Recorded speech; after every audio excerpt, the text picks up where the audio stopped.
So hey guys, this is Anshul. सबसे पहले तो आपको happy new year to all of you guys. I hope कि ये साल हमारे लिए अच्छा जाए, हमारे देश के लिए अच्छा जाए, हमारे इंडियंस के लिए अच्छा जाए। तो चलिए अपने टॉपिक की तरफ आते हैं गाइस। हमारा सब आज का टॉपिक है कि कौन से ऐसे 7 सेक्टर्स है जिस पे इंडिया को इमीडिएटली काम करना होगा, जिसकी वजह से हम आगे चल के वर्ल्ड लीडर बन सकते हैं, हम विश्व गुरु बन सकते हैं। गाइस, आज जिन 7 सेक्टर्स के बारे में हम बात करने वाले हैं वो सिर्फ इंडिया के लिए ही नहीं बल्कि किसी भी कंट्री के लिए बहुत उसकी ग्रोथ के लिए और उसके डेवलपमेंट के लिए बहुत ज़्यादा इम्पोर्टेंट साबित हो सकता है। गाइस, वैसे भी हम जानते हैं कि इंडिया जो है 2020 में बहुत ज़्यादा परेशान रहा है, बहुत ज़्यादा जीडीपी डाउन रही है, माइनस में भी चली गई थी। और उसके बाद चाइना का प्रॉब्लम रहा कि कोरोना, फिर उसके बाद गलवान में कई सारी प्रॉब्लम क्रिएट होती रही। लेकिन उसके बाद भी इंडिया ने मैन्युफैक्चरिंग में अपने आप को साबित कर ही दिया 2020 में अपने लिए मास्क बना के। मतलब कि हमने जब चाइना से मास्क आना बंद हो गए थे तो हमने इतने ज़्यादा मास्क बना लिए कि वर्ल्ड में हम सबसे आगे पहुंच गए थे।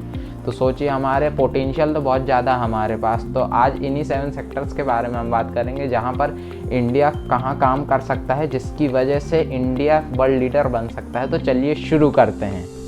गाइस, सबसे पहला फैक्टर होता है एजुकेशन। एजुकेशन से ज़्यादा इम्पोर्टेंट फैक्टर कोई भी नहीं होता, जिसकी वजह से जो कंट्री की जीडीपी होती है वो सबसे ज़्यादा तेज़ी से ग्रोथ करती है, सबसे ज़्यादा स्पीड से डेवलपमेंट होता है। जहाँ पर जिस देश में लोग पढ़े लिखे होते हैं, अगर कोई नौकरी मांगने जाता है तब भी लोग उससे पूछते कितना पढ़े लिखे हो, नहीं तो नहीं देते नौकरी।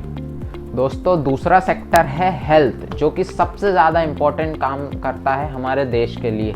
देश में अगर महामारी फैली हुई है, आपने 2020 को तो देख ही लिया कि जीडीपी बिल्कुल ख़त्म हो गई, क्योंकि हेल्थ सेक्टर में हमारे ज़्यादा प्रोग्रेस नहीं हो पाई थी। हम उतने वेंटिलेटर्स, इतने हॉस्पिटल नहीं थे हमारे पास कि सबको वेंटिलेशन दिया जा सके, कोरोना को फैलने से रोका जा सके।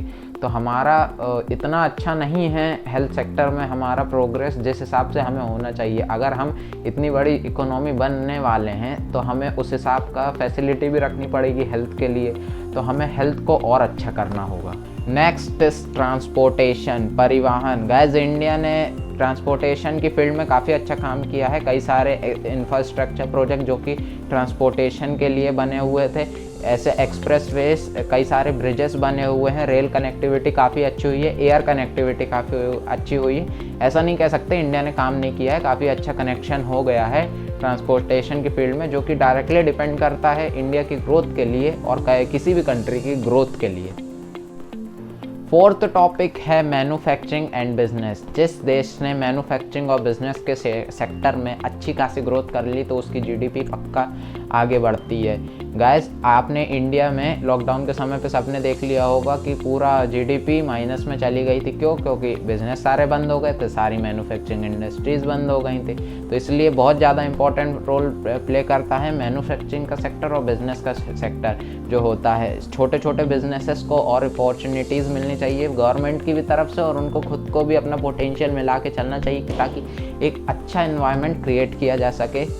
Next topic is science. Guys, science का नाम सुनते ही आपके मन में सबसे पहले इसरो का नाम आता होगा, लेकिन ऐसा नहीं है। साइंस एक बहुत बड़ा सेक्टर है जिसके अंदर ही बहुत सारे सेक्टर आते हैं। साइंस के अंदर न्यू टेक्नोलॉजी, न्यू इनोवेशन और मेडिकल का भी कई सारे सेक्टर आते हैं, और भी कई सारे सेक्टर आते हैं। लेकिन इंडिया की यही प्रॉब्लम है कि इंडिया जो है ना, साइंस के सेक्टर में बहुत कम इन्वेस्ट करता है। इसरो को भी बहुत कम बजट में ये लोग अपने नए नए प्रोजेक्ट जितने भी होते हैं ना, बहुत कम बजट में कर लेते हैं ये लोग। तो इसलिए हमें साइंस के सेक्टर में, टेक्नोलॉजी के सेक्टर में और ज़्यादा इनोवेशन की ज़रूरत है, और ज़्यादा मतलब कि इंटरेस्ट की ज़रूरत है हमें उसको देने की।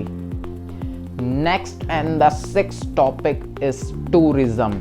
गाइस, टूरिज्म एक ऐसा सेक्टर है जो कि डायरेक्टली डिपेंड करता है 2-3 और सेक्टर के, जैसे कि जो हो गए ट्रांसपोर्टेशन, एनवायरनमेंट, और भी कई एक आध सेक्टर के ऊपर डायरेक्टली डिपेंड करता है। क्योंकि ट्रांसपोर्टेशन, एनवायरनमेंट, हमारा कल्चर अच्छा नहीं होगा तो लोग क्यों घूमने आएंगे हमारे देश में। इंडिया में पॉल्यूशन की वजह से मुंबई दिल्ली देख लो, उसमें कितना ज़्यादा पॉल्यूशन है। तो हमें टूरिज़्म के सेक्टर में काम करना होगा। उससे पहले ट्रांसपोर्टेशन भी अच्छा होना चाहिए और उसके साथ एनवायरनमेंट भी अच्छा होना चाहिए। Now the last and the 7th topic is environment. Guys, आज से 30 से 40 साल पहले तक हमारे पास ऑप्शन नहीं था, या तो हम एनवायरनमेंट को साथ में लेके चल सकते थे या तो हम डेवलपमेंट को कर सकते थे। लेकिन आज का टाइम बदल चुका है, आज हमारे पास ऑप्शन है, हम डेवलपमेंट और एनवायरनमेंट को दोनों को साथ लेके चल सकते हैं। अब तो मोदी जी ने भी कह दिया मित्रों, ग्रीन इंडिया क्लीन इंडिया। वाह क्या सीन है, वाह क्या सीन है।